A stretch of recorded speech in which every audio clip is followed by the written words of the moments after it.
Hey, welcome back to Swan Branch, everybody.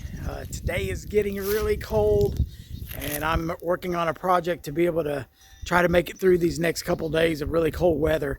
Our temperature tonight is supposed to be down to about 22, and just from the past 3 weeks, we see that our cold pocket probably has anywhere between 4 to 8 degrees below that, and we've had some even lower than that, but we're expecting to be about 15 or 16 degrees. So I'm trying to get some weatherproofing done around the camper. Let me show you what we're doing. I think I told you in the last video, our goal is to put a carport up over top of this. But in the meantime, we've got to, be ready for the cold weather. So we are doing something temporarily.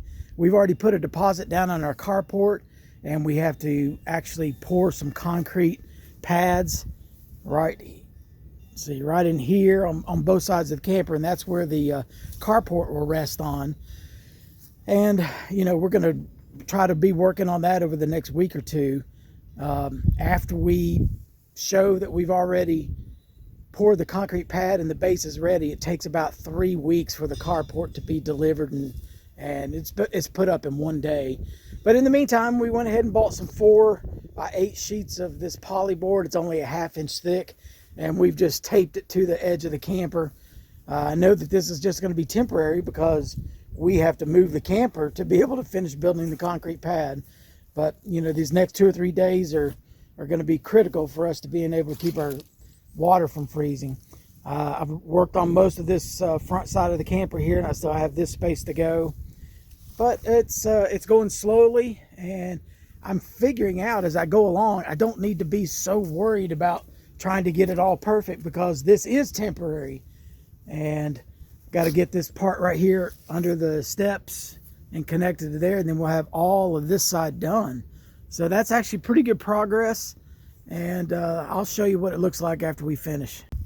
Well, here's a quick update. I got this side done under the steps, around this slide here, and then all the way around to this corner. It's definitely changed the wind pattern underneath. As soon as you come and put your hand right here, there's wind coming right through there. I got this little small piece on the end right here put in, but I got quite a bit of work to do. So I've got about 4 hours until it's dark and the temperature is dropping.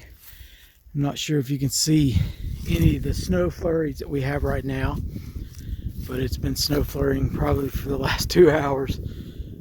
You might be able to see some of the little small flakes going by. It's definitely cold. I think the wind chill's probably down in the mid to low 20s right now. Got to keep pressing on. Well, it's the next day. We did not finish our project completely last night. We did get all of the skirting around the camper, but I didn't get finished the box and stuff that I wanted to build around the yard hydrant or the water hose.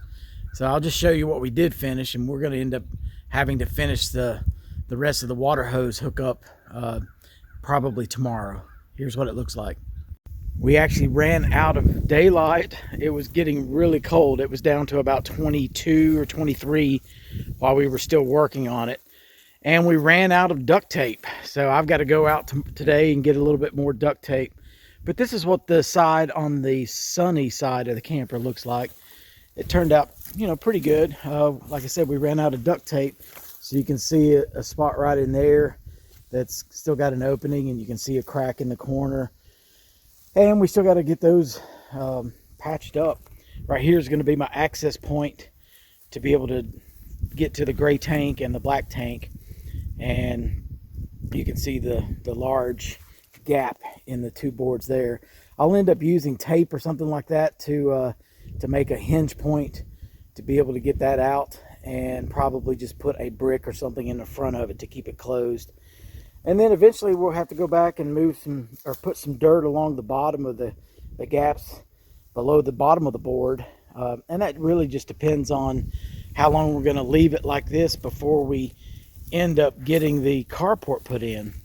So we've got a lot to do in the next couple of weeks, and we'll just keep you posted as we go along. It'll be some short videos just for you to to see our progress. And, you know, subscribe and follow along and watch us develop this raw land, including living in a camper in the winter. And we are very much RV newbies. So we're learning as we go. So anyway, we'll see you next time here at Swan Branch.